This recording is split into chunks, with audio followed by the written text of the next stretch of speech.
ಈಗ ಆಯ್ತು, ನಿಮ್ಗೆ 2 ಕೋಟಿ ಬಂತು ಅಂತಲೇ ಇಟ್ಕೊಳ್ಳಿ 1 ಎಕರೆಗೆ. ಆ ದುಡ್ಡನ್ನ ತಗೊಂಡೋಗಿ ಆಯ್ತು ನಿಮ್ ಮಕ್ಕಳು ಬುದ್ಧಿವಂತಿಕೆಯಿಂದ ಬ್ಯಾಂಕ್ ಅಲ್ಲೇ ಇಟ್ರು ಅಂತ ಇಟ್ಕೊಳ್ಳೋಣ. 10 ವರ್ಷಕ್ಕೆ ಬ್ಯಾಂಕ್ ನಲ್ಲಿ ಇಟ್ಟಿದ್ದಕ್ಕೆ ಇಂಟ್ರೆಸ್ಟ್ ನಿಮ್ಗೆ ಎಷ್ಟು ಸಿಗ್ಬಹುದು? ಒಂದು 50 ಲಕ್ಷ ಸಿಗ್ಬೋದಾ? 2.5 ಲಕ್ಷ ಆಗ್ಬೋದು ಅದರ ವ್ಯಾಲ್ಯೂ. 2 ಕೋಟಿ ದುಡ್ಡು ಇಟ್ರೆ ಅದನ್ನ ಮನೇಲಿ 4 ಜನ ಮಕ್ಕಳಿಗೆ 4 ಜನ ಹಂಚ್ಕೊಂಡು ಹೋದ್ರೆ 2 ವರ್ಷದಲ್ಲೋ 1 ವರ್ಷದಲ್ಲೋ ಸಂಪೂರ್ಣವಾಗಿ ನಿಲ್ಲಿಸಿ ಮುಗಿದು ಆಮೇಲೆ ತಂದೆ ತಾಯಿ ಎದುರಕ್ಕೆ ಬರಬೇಕು. ಇಲ್ಲಿ 2.5 ಕೋಟಿ ನೀವು 10 ವರ್ಷ ಬ್ಯಾಂಕ್ ಅಲ್ಲಿ ಇಟ್ರು ಬಂದ್ರೆ, ಅದೇ 10 ವರ್ಷ ನಿಮ್ ಭೂಮಿ ನಿಮ್ ಕೈಲೇ ಇಟ್ಕೊಂಡ್ರೆ ಅದೆಷ್ಟು ಕೋಟಿ ಆಗ್ಬೋದು?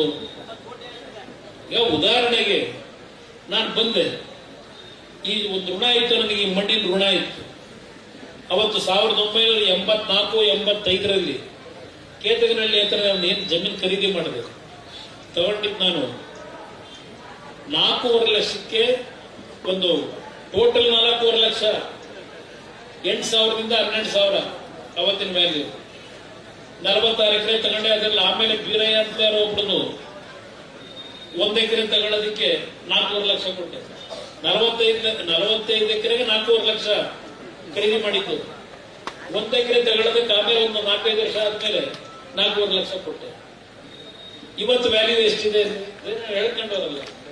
80 ಎಕರೆಗೆ 480 ಕೋಟಿ ಅಂತ ಹೇಳಿ ಪೋಸ್ಟ್ ಹಾಕೊಂಡವ್ರೆ, ಟಿವಿ ತೋರಿಸ್ತಾ ಇದ್ದೀವಿ. ಏನು ಇವ್ರ ತರ ದಗಾಲ್ಕೋರ್ ಕೆಲಸ ಮಾಡ್ಬಿಟ್ಟು ತಗೊಂಡಿದ್ದೀರ? ನಾನು ಬೇಡಪ್ಪ ಅಂದೆ. ನಾನು ಮತ್ತೆ ಒತ್ತಾಯ ಮಾಡಿದ್ರು. ಇವತ್ತು ರೇಟಲ್ಲಿ ಏನಿದೆ ಅನ್ನೋದು ನಮ್ದು ಎಕ್ಸಾಂಪಲ್ ಹೇಳ್ತಾ ಇದ್ದೀನಿ. ಇವತ್ತು ಎಕರೆ 3 ಕೋಟಿ 4 ಕೋಟಿ ಆಗಿದೆ.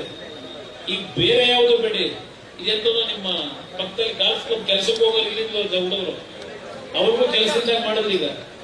ಈಗ ಅವರೇ ಫಿಕ್ಸ್ ಮಾಡಿರೋ ರೇಟ್. ಇದು ಹೊಸೂರು ಪಕ್ಕದಲ್ಲೇ ಇರತ್ತಾನೆ. ಅವ್ರು ಯಾರು ಇಲ್ಲಿ ನಿಂತವ್ರಲ್ಲ, ಅವ್ರು ಹೋಗಿ ಅಲ್ಲಿ ಹೇಳ್ಬೇಕಲ್ವ? ಏನು ಫೋಟೋ ಚಕ್ಕು ಇದನ್ನು ಪಾಪ ಮಂಜಣ್ಣ ಹೇಳ್ತಿದ್ದ. ಈಗ ಯಾರು ಬಂದು ನಿನ್ನೆ ಫಸ್ಟ್ ಡೇ ಬೇರೆ ನಮ್ಮ ಹಳೆ ಸ್ನೇಹಿತ ಬಂದು ಕೊಟ್ಟ, ಫೋಟೋ ಹಾಕ್ಸ್ಕೊಂಡು ದೊಡ್ಡ ಕಾರ್ಡ್ಬೋರ್ಡ್ ಇಟ್ಕೊಂಡು. ಈಗ ನೆನ್ನೆ ಇವರೊಂದು 10 ಜನ ಕೊಟ್ಟವರಂತೆ. ಅಲ್ಲಪ್ಪ, ಇಲ್ಲಿ ಈಗ ತಂದು ಸರ್ಕಾರಿ ಭೂಮಿ, ಅದು ರೈತರ ಭೂಮಿ ಅಲ್ಲ, ಖರಾಬು. 12 ಕೋಟಿ ಫಿಕ್ಸ್ ಮಾಡಿದೆಯಲ್ಲಪ್ಪ ಅಲ್ಲಿ. ಇಲ್ಲ ರೈತರಿಗೆ ಏನು ಯಾರು ಕೊಡಕ್ಕಾಗದೇ ಇರ ದೊಡ್ಡ ಮಟ್ಟದಲ್ಲಿ 2 ಕೋಟಿ 2.25 ಕೋಟಿ ಕೊಟ್ಟಿದ್ದೀನಿ ಅಂತೀಯ ನಿನ್ ಯೋಗ್ಯತೆಗೆ. ಅಲ್ಲ 12 ಕೋಟಿ ಫಿಕ್ಸ್ ಮಾಡೋದಲ್ಲಪ್ಪ. ಇಲ್ಲ ಎಷ್ಟೇ ಕಾಲ್ನಡಿಗೆ ಹೋಗ್ತೀವಿ ಅಲ್ಲಿ.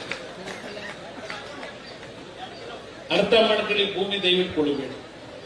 ನಾನು ಮಂಡ್ಯದಲ್ಲಿ ಒಂದು ಕಾರ್ಖಾನೆ ತರಲಿಲ್ಲ ಅಂತ ಹೇಳಿ ನನ್ನ ಮೇಲೆ ಅಪಾದನೆ ಮಾಡ್ತಾರೆ. ಈ 2 ವರ್ಷ ಆಯ್ತು ನಾನೀಗ ಅಪಾದನೆ ಮಾಡ್ತಾರೆ ನನಗೆ. ಒಂದು ಕಾರ್ಖಾನೆ ತರಲಿಲ್ಲ ಕುಮಾರಸ್ವಾಮಿ ಅಂತ ಹೇಳಿ. ನಾನು ನಮ್ಮ ಅಧಿಕಾರಿಗಳಿಗೆ ಹೇಳಿದೆ, ಎಲ್ಲಿ ಯಾವುದೇ ರೀತಿಯ ಕೃಷಿ ನಡೆಯಲ್ಲ, ಯಾವ ಭೂಮಿನಲ್ಲಿ ಮಳೆಯ ಆಧಾರದ ಮೇಲೆ ಇವತ್ತು ರೈತರು ಬದುಕಲಿಕ್ಕಾಗದೆ ಇರ್ತಕ್ಕಂಥ ಒಣಭೂಮಿ ಇದ್ರೆ ಒಂದು 100 ಎಕರೆನ ನಾನೇನು ನನ್ನ ಇಲಾಖೆಯಿಂದ 1,000 ಕೋಟಿ ಇವತ್ತಲ್ಲಿ ಇನ್ವೆಸ್ಟ್ಮೆಂಟ್ ಮಾಡಬೇಕು. ಅದು ಬೇರೆ ರಾಜ್ಯಕ್ಕೆ ಹೋಗುತ್ತೆ. ನಾನು ನಮ್ಮ ರಾಜ್ಯದಲ್ಲಿ ನನಗೆ ಮತ ಕೊಟ್ಟಂತ ಈ ಭಾಗದ ಜನಕ್ಕೆ ಹಿಂಸೆಗೋಸ್ಕರವಾಗಿ ಒಂದು ಕಾರ್ಖಾನೆ ತರೋಣ ಅಂತ ಹೇಳಿ ನಾನು ಎಲ್ಲೂ ಸಹ ಫಲವತ್ತಾದ ಭೂಮಿಯನ್ನ ಇವತ್ತು ಭೂಸ್ವಾಧೀನ ಮಾಡಿ ಅಂತ ಹೇಳಿ ಅಲ್ಲಿಯ ಜಿಲ್ಲಾಧಿಕಾರಿ ಮೇಲೆ ಒತ್ತಡ ಹಾಕಿಲ್ಲ. ಯಾಕಿದನ್ನ ಹೇಳ್ತೀನಿ ಅಂದ್ರೆ, ಇವತ್ತು ನಾನು ಇಡೀ ದೇಶದಲ್ಲಿ ಸುತ್ತಿದ್ದೇನೆ. ಈ ದೇಶ ಯಾವ ರೀತಿ ನಡೀತಾ ಇದೆ ಅದೆಲ್ಲವನ್ನ ಗಮನಿಸಿ ನನಗೆ ಅರ್ಥ ಮಾಡಿಸಿದ್ದೀರಿ. ನನ್ನನ್ನು ಬೆಳೆಸಿರ್ತಕ್ಕಂಥವ್ರು ನೀವು ಅಂತ 1000 ಬಾರಿ ಹೇಳಿದ್ದೀನಿ. ರಾಜ್ಯದ ಯಾವ ಮೂಲೆ ಹೋದ್ರು ಹೇಳಿದ್ದೇನೆ. ರಾಮನಗರ ಜಿಲ್ಲೆ ನಾನು ಭೂಮಿಗೆ ಹೋಗುವವರೆಗೂ ಮರ್ಯಾದೆ ಒಂದು ಹಾಳೆ ಇದೆ. ನಾವು ಬಹಳ ಅಚ್ಚುಮೆಚ್ಚಿನ ಹಾಡು. ಒಳಿತು ಮಾಡೋ ಮನುಷ್ಯ ನೀನು ಇರೋದು 3 ದಿವಸ. ನಾನು ಹಾಡೋದು ಯಾರಿಗೂ ಕೆಡಕ್ ಮಾಡೋ ಅವಶ್ಯಕತೆ ಇಲ್ಲ. ಅದರಿಂದ ಇಲ್ಲಿ ಯಾರಿಗೋಸ್ಕರ ಮಾಡ್ತೀನಿ ಅಂತ ಜಾತಿಗೆ ಟೌನ್ಶಿಪ್ ಇಲ್ಲ. ಮೊದಲು ಬೆಂಗಳೂರು ಸರಿ ಮಾಡಿ. ಬೆಂಗಳೂರಿನಲ್ಲಿ ಕೆಲವು ಭಾಗದಲ್ಲಿ ಪ್ರಾಣಿಗಳು ಬದುಕಲಿಕ್ಕಾಗಲ್ಲ, ಆ ರೀತಿ ಬದುಕ್ತಾ ಇದ್ದಾರೆ. ಮೊದಲು ಅದು ಸರಿ ಮಾಡ್ರಪ್ಪ, ಇಲ್ಲಿ ಬಂದು ಆಮೇಲೆ ಮಾಡಿದ್ರಿ ಮಾಡೋದು. ಅಲ್ಲೆಲ್ಲೋ ಪ್ರತಿ ವರ್ಷ ಮಳೆ ಆದ್ರೆ ಆ ಸಾಯಿ ಲೇಔಟಲ್ಲಿ ಒಂದೊಂದು ಸೊಂಟದಲ್ಲಿ ನೀರು ನಿಂತು ಮನೆ ಬೀಗ ಹಾಕೊಂಡು ಹೋಟ್ಲು ಹೋಗಿ ಜೀವನ ಮಾಡ್ತಾವ್ರೆ ತಿಂಗಳಗಟ್ಲೆ. ಇಲ್ಲಿ ಬಂದು ಏನ್ ಮಾಡ್ತೀಯಪ್ಪ ನೀನು? ಮೊದಲು ಬೆಂಗಳೂರು ಕಟ್ಟದ ಕೆಂಪೇಗೌಡ ನಗರ ಕರ್ನಾಟಕ ದಿನ ಬೆಳಗಿನ ಸಾಯಂಕಾಲದವರೆಗೂ ಇವತ್ತಿನ ಕಾರ್ಯಕ್ರಮ, ಬಿಡುಗಡೆ ಕಾರ್ಯಕ್ರಮ. ಒಬ್ಬ ಅಧಿಕಾರಿ, ನನ್ನ ಜನ ಇವತ್ತು ನೀವು ಜಿಲ್ಲಾಧಿಕಾರಿ ಕಚೇರಿ ಮುಂದೆ ಹೋದ್ರೆ ಒಳಗಡೆ ಕೂರಿಸ್ತಕ್ಕಂಥ ಸೌಜನ್ಯ ಇದೆ. ಗೇಟಿಂದ ಆಚೆ ಪೊಲೀಸರನ್ನು ಬಿಟ್ಟು ನಿಮ್ಮಿಂದ ಅರ್ಜಿ ತಗೊಳ್ಳೋದು, ಇಷ್ಟೆಲ್ಲ ದೌರ್ಜನ್ಯ ನಡೆಸಿ ನಿಮ್ಗಳ ಮೇಲೆ ನೀವು ಹೋರಾಟ ಮಾಡಿದಿರಲ್ಲ, ಇದಕ್ಕೆ ನಿಮ್ಮ ಕೈ ಜೋಡಿಸಿ ತಲೆಬಾಗಿ ನಮಸ್ಕಾರ ಮಾಡಿ. 4,500 ಕುಟುಂಬದಲ್ಲಿ ಅರ್ಜಿ ಕೊಟ್ಟಿದ್ದೀನಿ, ತಕರಾರು ಅರ್ಜಿ. ಇವತ್ತಿನವರೆಗೆ ಒಬ್ಬರಿಗೆ ಏನಾದರೂ ಇವತ್ತು ರಿಪ್ಲೈ ಕೊಟ್ಟಿದ್ದಾರೆ ನಿಮಗೆ ಜಿಲ್ಲಾಧಿಕಾರಿ ಕಚೇರಿಯಿಂದ?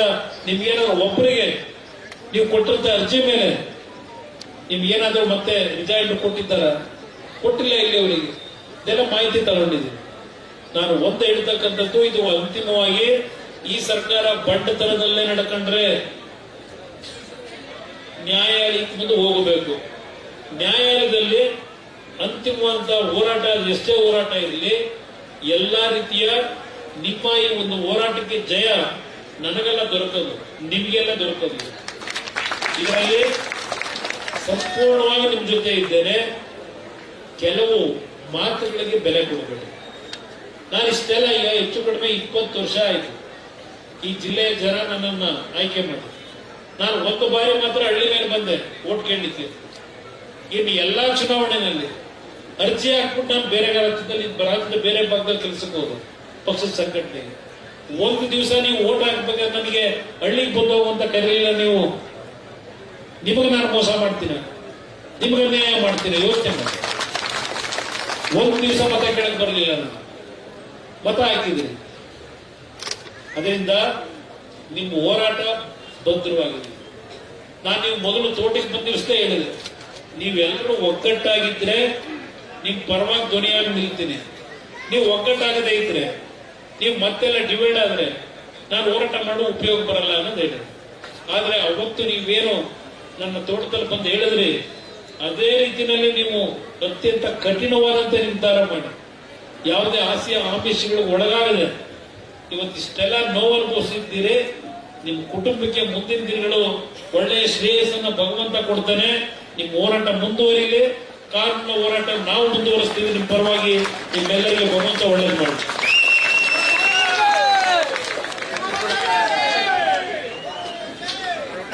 ಕುಮಾರಣ್ಣವ್ರಿಗೆ ಧನ್ಯವಾದಗಳನ್ನು ತಿಳಿಸ್ತಾ, ತಾವೆಲ್ಲ ಸಹಕಾರ ನೀಡಿದಿರಿ.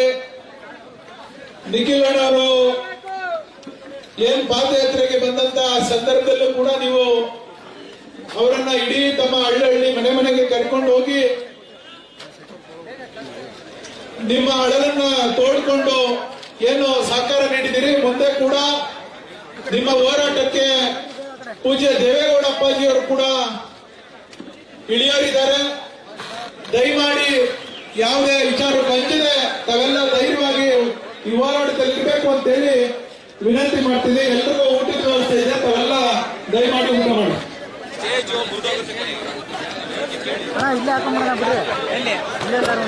ಈಗ ನಮ್ಮ ಎಲ್ಲ ತಂದೆ ತಾಯಂದ್ರಿಗೆ, ನಮ್ಮ ಮಾಧ್ಯಮದ ಸ್ನೇಹಿತರು ಅವರು ಮೈಕ್ ಹಿಡಿದು ನಮ್ಮ ಹತ್ರ ಚರ್ಚೆಯನ್ನು ಮಾಡ್ತಾರೆ. ಮೈಕ್ ಮುಖಾಂತರವೇ ಸಂವಾದ ಕಾರ್ಯಕ್ರಮ ಆದರೆ ಜನಪರ ಆಗುತ್ತೆ ಅಂತ ಹೇಳ್ತಾರೆ. ನಾನು ಅದಕ್ಕೂ ತಯಾರಾಗಿದ್ದೀನಿ, ಯಾವ ಚರ್ಚೆಗೆ ಬೇಕಾದ್ರೂ ತಯಾರಾಗಿದ್ದೀನಿ. ನೀವು ಊಟ ಮಾಡ್ಕೊಂಡು ಮತ್ತೆ ಕೂರ್ಬೋದು. ಇಲ್ಲಾಂದ್ರೆ ನಾನು ಇನ್ನೂ 2 ಗಂಟೆ ನಿಮ್ ಜೊತೆ ಇತ್ತು.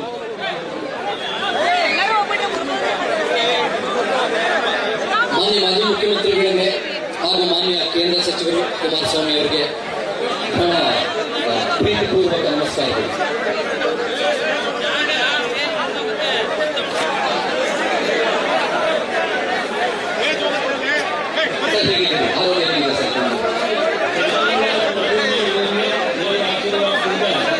ನಮ್ಮ ಆರೋಗ್ಯದಲ್ಲಿ ಸಂಪೂರ್ಣವಾಗಿ ಉತ್ತಮವಾದಂತಹ ಬದಲಾವಣೆ ಇದೆ. ಭಗವಂತ ಒಳ್ಳೆಯ ಕೆಲಸ ಮಾಡಿ ಅಂತ ಹೇಳಿ ಮತ್ತೊಮ್ಮೆ ನನ್ನ ಆರೋಗ್ಯವನ್ನು ಸರಿಪಡಿಸಿಕೊಂಡಿದ್ದೇನೆ. ಸರ್, ಹಲವು ವಿಚಾರಗಳನ್ನ ತಾವೀಗಾಗಲೇ ಹಂಚಿಕೊಂಡಿದ್ದೇವೆ, ಮಾತಾಡಿದ್ದೇವೆ. ಒಂದು ವಿಷಯ ನಾನೇನು ಹೇಳಬೇಕು, ಹೆಚ್ಚಿನ ವಿಡಿಯೋಗಳಿಗೆ ಪ್ರತಿಧ್ವನಿ ಯೂಟ್ಯೂಬ್ ಚಾನೆಲ್ ಸಬ್ಸ್ಕ್ರೈಬ್ ಮಾಡಿ, ಬೆಲ್ ಐಕಾನ್ ಕ್ಲಿಕ್ ಮಾಡಿ.